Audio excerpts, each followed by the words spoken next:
Assalamualaikum warahmatullahi wabarakatuh. Selamat pagi dan selamat siang para pelajar hebat Indonesia. Selamat berjumpa kembali di YouTube Suryadi Aceh. Pada hari ini kita kembali belajar di bab 3 tentang materi kelas 10 teks anekdot. Sebelum kita belajar, mari kita refleksikan di pembelajaran terdahulu, yaitu kita sudah belajar tentang teks laporan hasil observasi dan teks negosiasi. Di bab 3 ini, materi tentang teks anekdot. Apa sih yang dinamakan dengan teks anekdot, anak-anak? Yaitu sebuah karangan cerita atau kisah yang bisa terjadi berdasarkan pengalaman hidup seseorang yang ditulis secara singkat, pendek, dan lucu tentang berbagai topik pendidikan, bisa juga politik, bisa juga hukum, atau bahkan juga sindiran dan kritikan, dan cerita-cerita yang lainnya yang dapat menimbulkan keceriaan dan ketertawaan bagi yang mendengarnya. Tujuan teks anekdot adalah yang pertama membangkitkan tawa bagi pembacanya, yang kedua sebagai sarana penghibur, dan yang ketiga sebagai sarana pengkritik. Unsur-unsurnya ada 7. Ada judul, yang kedua partisipan atau tokoh dalam suatu cerita, humor atau lucu, kritikan atau sindiran, singkat, yang keenam menarik, dan yang ketujuh nyata. Anak-anakku, para pelajar hebat seluruh Indonesia, yang berikutnya struktur teks atau urutan-urutan terbagi menjadi tahap pertama abstraksi, yaitu bagian awal paragraf yang berfungsi memberikan gambaran tentang isi teks. Orientasi menunjukkan awal cerita atau latar belakang peristiwa itu terjadi. Krisis, di mana hal yang menarik ataupun hal yang tidak biasa terjadi pada tokoh cerita. Selanjutnya, bagian keempat adalah bagaimana cara penulis atau tokoh cerita menyelesaikan masalah pada bagian krisis. Dan yang terakhir adalah koda. Ini merupakan kesimpulan atau perubahan yang terjadi pada tokoh dalam suatu cerita tersebut. Ada beberapa kata kunci yang perlu diketahui. Abstraksi itu artinya gambaran umum sebagai pembuka cerita. Orientasi itu berupa latar peristiwa atau suasana di dalam teks anekdot. Krisis ini bisa berupa masalah dalam bentuk sindiran ataupun kritikan yang berbau humor. Kemudian penyelesaian masalah, tanggapan ataupun respon. Dan yang kelima adalah penutup atau kesimpulan. Untuk kata-kata kunci secara rinci di sini dapat digambarkan sebagai berikut, seperti yang sudah dijelaskan di awal ya. Abstraksi itu gambaran umum, orientasi itu latar belakang peristiwa, krisis itu artinya sindiran masalah atau kritikan yang berbau humor, kemudian reaksi itu penyelesaian masalah, koda itu berupa kesimpulan ataupun penutup. Di sini ada beberapa kaidah sebagaimana teks terdahulu, ada kaidah kebahasaan. Ini terbagi menjadi 3. Yang pertama kalimat retoris. Kalimat retoris ini merupakan kalimat tanya yang tidak memerlukan jawaban. Misalnya, apakah kamu mau meninggal hari ini? Nah, itu tidak memerlukan jawaban. Ya. Apakah ada manusia mati hidup kembali? Itu tidak perlu dijawab. Jawabannya kita sudah tahu. Yang kedua adalah konjungsi.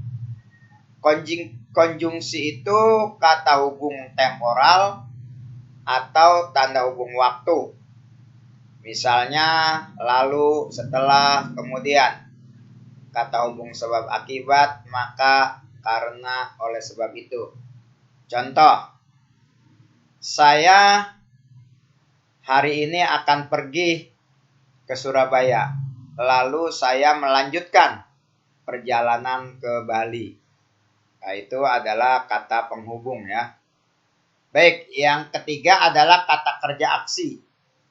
Kata kerja aksi itu artinya sebuah subjek yang sedang melakukan pekerjaan atau menyatakan sesuatu terjadi. Contoh, melempar, memukul, menendang. Contoh, saya menendang bola dengan kencang. Nah, berarti si subjek itu melakukan pekerjaan. Apa pekerjaannya? Menendang. Apa yang ditendang? Bola, yang terdiri dari subjek, predikat, dan objek. Untuk contoh-contoh berikutnya nanti bisa kalian kerjakan dalam bentuk tugas-tugas dan latihan.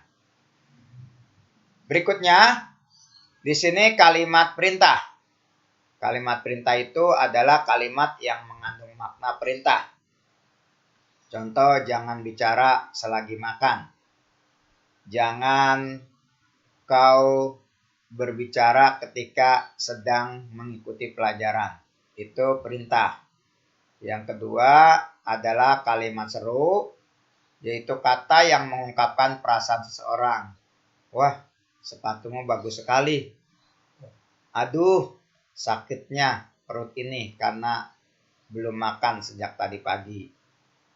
Oke, berikut. Tadi dalam bentuk kalimat sudah saya berikan contoh. Ada 5 jenis ya. Berikut di sini ada contoh anekdot. Sebuah pembelajaran.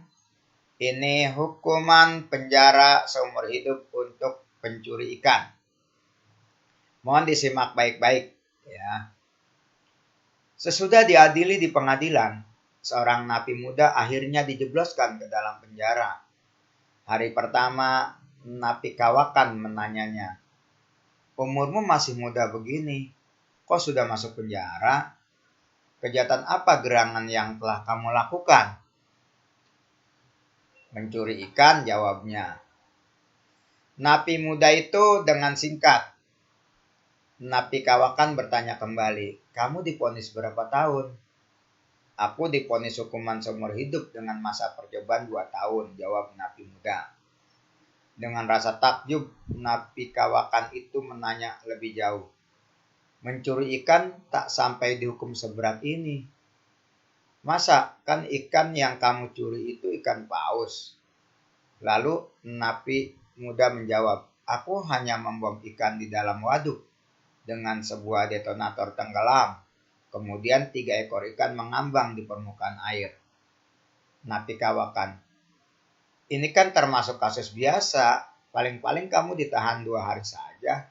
Napi muda menjawab kembali, inti persoalannya ialah tak lama kemudian mengapung pula mayat beberapa orang penyelam. Napi kawakan, hahaha, pantas saja kamu masuk penjara. Ternyata yang kamu bom tidak hanya ikan saja, melainkan manusia juga ikut terkena bom tersebut. Dan akhirnya napi kawakan tercengang dan tertawa menjelaskan napi muda tersebut. Situasi kembali normal dan mereka bersama-sama berbincang-bincang dalam penjara. Nah, itu sebuah contoh anekdot ya. Di sini perlu kita lihat bagaimana strukturnya. Yang pertama adalah abstraksi. Setelah diadili, napi muda itu dijebloskan ke dalam penjara. Kemudian orientasinya, saat hari pertama di dalam penjara, napi kawakan bertanya kepada napi muda mengapa dia dijebloskan ke dalam penjara. Kemudian krisisnya, hukuman seumur hidup napi muda karena membom ikan di dalam waduk dan ternyata ada mayat yang mengapung karena terkena bom. Reaksinya, napi kawakan tercengang dan tertawa seakan penjelasan napi muda tersebut. Kemudian kodanya, situasi kembali normal dan mereka berbincang-bincang dalam penjara.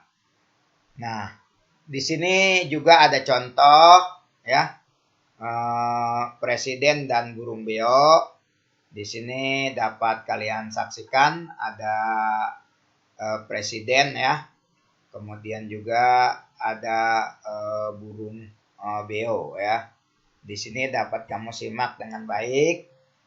Ini bahwa mengandung beberapa pesan moral. Kemudian yang berikutnya,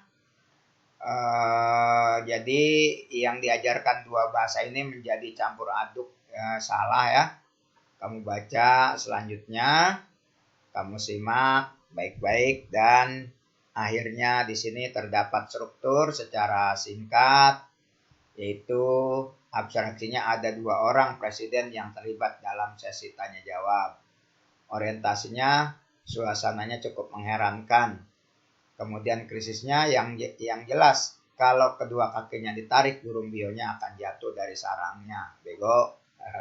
Ini kata-kata yang kurang pas ya. Reaksi, jangan main-main ya. Ini gini gue presiden. Walau hanya di rumah tangga, masa lu bilang bego? Gitu. Presiden bego, presiden bego, presiden bego. Suara burung bio terdengar berulang-ulang. Oke, itu anak-anak materi kita sebagai tambahan cerita dan demikian pertemuan kita pada hari ini. Sekian dan terima kasih. Wassalam, sampai jumpa di materi yang berikutnya. Wassalamualaikum warahmatullahi wabarakatuh.